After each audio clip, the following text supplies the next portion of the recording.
Rowan Smith, co-founder of our blog of the week, Future Cape Town, is joining me in studio to chat about everything on his blog. Thank you for joining me.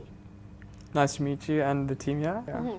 Well, what I love about Future Cape Town is it allows you to explore every inch, every nook, every cranny of Cape Town. And it also gives you all the information you need when it comes to transport or events. How do you decide what's going to go up when? Well, we have a weekly content plan that we produce a week ahead. I'm not in charge of that. I'm in charge of like transport-related articles. Mm-hmm. That's my expertise field, even though I'm not qualified in that position. Transport articles.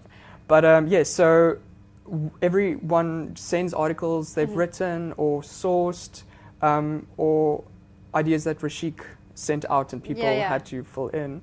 And then they just try and space it out properly for a week, so that we don't have like all the cool articles on one day and then the rest of the week is boring, because we feel like we've had a long time to experiment with all these things. You do some great galleries. There's the one of the treetop canopy at Kirstenbosch. I love that one. Yes, it's actually one of our best. It is the best performing article on our website. Ever? Yes, ever. The treetop, it's beautiful. Yes. It's absolutely beautiful. It is a great addition. So. One of my other favorite posts that I want to talk about, it's a new urban image, what Instagram can tell you about your city or about a city. What do you think Instagram can tell you about a city? How has Instagram changed the way we look at cities? Well, to be honest, I don't have Instagram. I am one of the people in my friends group that I said I'm never going to go on Instagram, whatever. But I do look at Instagram photos. I mean, it's like Facebook now, part of our lives. Right. And so to answer your question, I think like what Instagram allows us is that we can follow people that are in different areas in the city and see the way they see the city. So from Future Cape Town, maybe Rashik and myself and our writers see it in an entirely different way than someone else might. Yes, and so Instagram allows that. But yeah, What I loved about the article is that it said it encourages people to go to places they've never been before just to get that Instagram shot and share it with their friends, which I thought was very interesting because people do that. They do extreme things like that. Did you see the Christ the Redeemer selfie?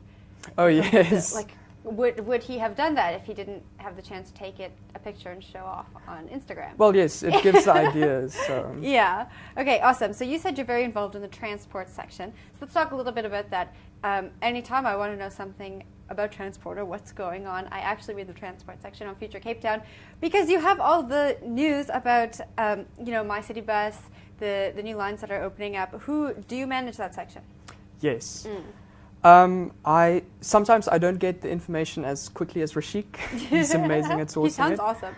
But he knows I have a big interest in this and trying to share it to everyone. So, and obviously on the content-wise, we don't try to just be a news agency. We also try to make these projects and just transport interesting. So on our website, we weigh up, like, we have basically My City News, new lines going there. But then we also try and have articles about like how it will impact that neighborhood or those regions and why it's significant for Cape Town. What do you think of the public transportation system in Cape Town? Well, Cape Town has a very interesting build up. I mean, we have the central city and then the outside area of the city, and then covering these two areas is the mountain. Right. So we have this hectic bottleneck, and I guess a lot of people experience that just from a private transport point of view. Did you know Cape Town's the most congested city in South Africa? Yes, I saw that article a week ago. Yeah. Yes. Anyways, continue. But this bottleneck is the reason why. But we actually also have a really good public transport system, especially a rail system. Maybe not now because it is very outdated. But if you've ever looked at the map of the rail system in Cape Town, it's an amazing backbone to reach many different parts. And so when the new trains and infrastructure comes, I actually think we will you won't be surprised at how many people will then switch over to public transport. Public transport. But the My City, the big buzzword in our city and a very important project, it's also very important in conjunction with the rail, because you can't go anywhere or everywhere with the rail. We need those connections. And yes, hopefully in 5 years' time you'll be able to pay only once to take the bus and then the train somewhere, and maybe the bus again to get to the final destination. That would be awesome. Are there other future cities? Well, there are many future cities, but in our future cities network, there are 3 other cities, Lagos, Johannesburg, and London. These are basically similar to Future Cape Town's ideas that we want to create a dialogue, share information, and bring young people into the equation.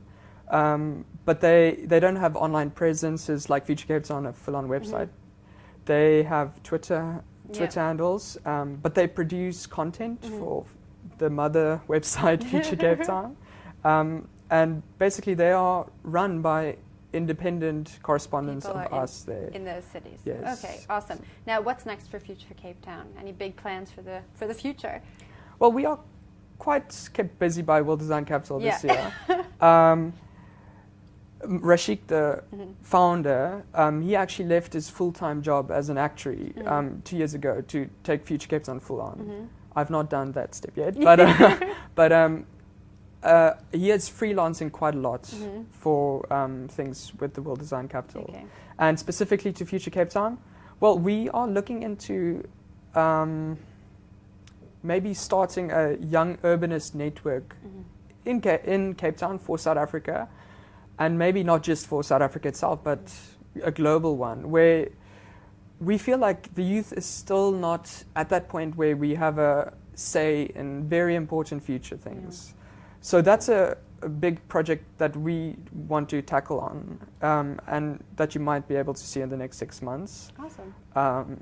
Yes, and then we try and get the best content for cities and things related to cities. Great. Well, I wish you the best of luck with all of your World Design Capital projects, and thank you so much for coming and sharing with us. Thank you so much for this interview.